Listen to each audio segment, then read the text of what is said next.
Back in 1995, Silicon Valley was booming. It was the age of dial-up, chunky computers, and the dawn of the smart home. On September 15th, in the heart of this tech revolution, entrepreneur Marcus Chen was found dead in his Palo Alto mansion. He'd been shot twice in his home office. The home itself was a fortress of early smart tech, and its digital logs were precise. Time of death, 8:47 p.m. There was just one massive, glaring problem. At that exact moment, Marcus's business partner, David Walsh, was 40 miles away in San Francisco, on stage at a charity gala. He wasn't just there. He was giving a speech in front of 2,000 people, with television cameras rolling. It was the perfect alibi, physically impossible. How could one man be in two places at once? Detective Lisa Park arrived at a crime scene unlike any she'd ever seen. Marcus Chen's house was a showcase of 1995's most advanced smart technology. We're talking automated lights, security cameras, computer-controlled locks, and motion sensors in every room. Everything was networked and meticulously logged. The system showed Marcus arriving home at 7:30 p.m. It picked up movement in his office at 8:35 p.m. Then, at exactly 8:47 p.m., audio sensors registered 2 gunshots. The logs were clear. After Marcus entered, the front door never opened and the windows were all locked from the inside. The killer had to have been in the house already. Naturally, Detective Park's first interview was with David Walsh. He was cooperative, but he was also the prime suspect. He and Marcus had co-founded Tech Vision Systems, a company worth a cool $50 million, but their partnership had soured. Marcus wanted to take the company public. David wanted to keep it private. They argued constantly. With Marcus gone, David inherited his 50% share, a huge financial motive. But that alibi, it was unbreakable. 2,000 people saw him on stage at 8:47 p.m. Park dug into the gala footage. David Walsh arrived at 7 p.m., mingled with guests, had dinner, and then took the stage at 8:30 p.m. for a 15-minute speech. At the recorded time of the murder, 8:47 p.m., he was mid-sentence talking about funding for school computer labs. The cameras never left him. There were no cuts, no gaps, no way he could have slipped away. The drive from the gala to Marcus's house was over 40 minutes one way. It was scientifically impossible. Meanwhile, the crime scene offered nothing.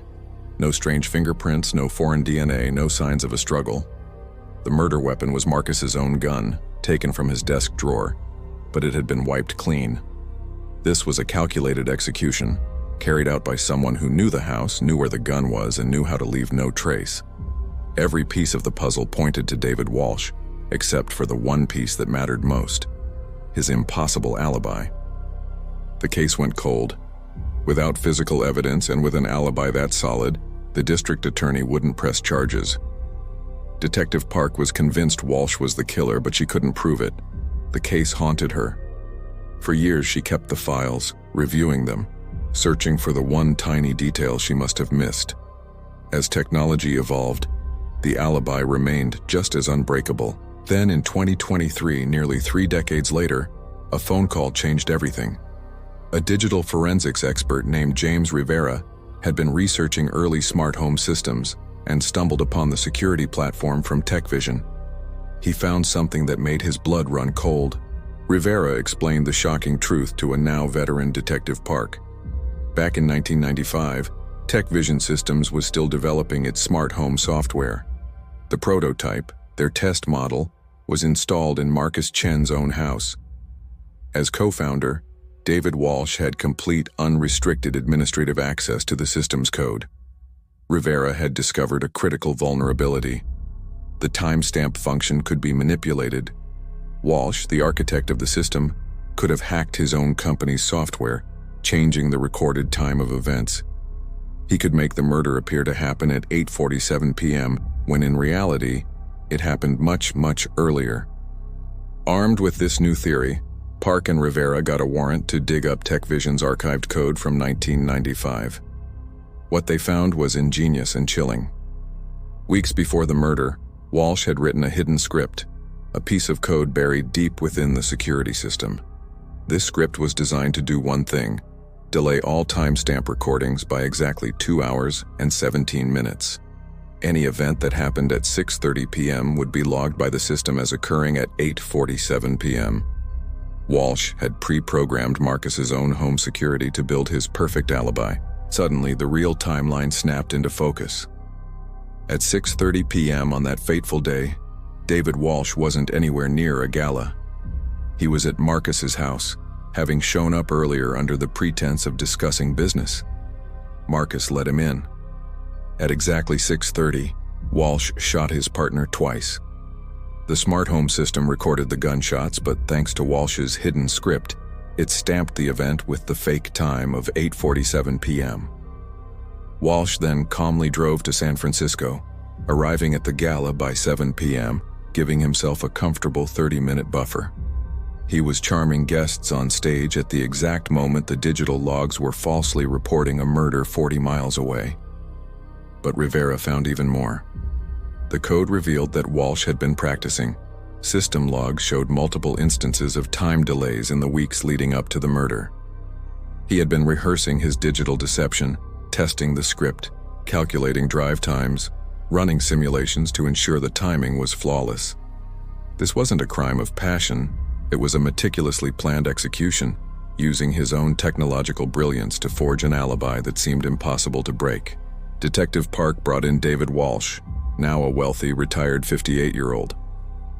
When confronted with the evidence from the 1995 code, his calm, collected demeanor finally shattered. He immediately asked for his lawyer, but Park saw it in his eyes, the cold calculation of a man who thought he'd gotten away with it. Walsh had gambled that 1995 technology would never be advanced enough to uncover his digital sleight of hand.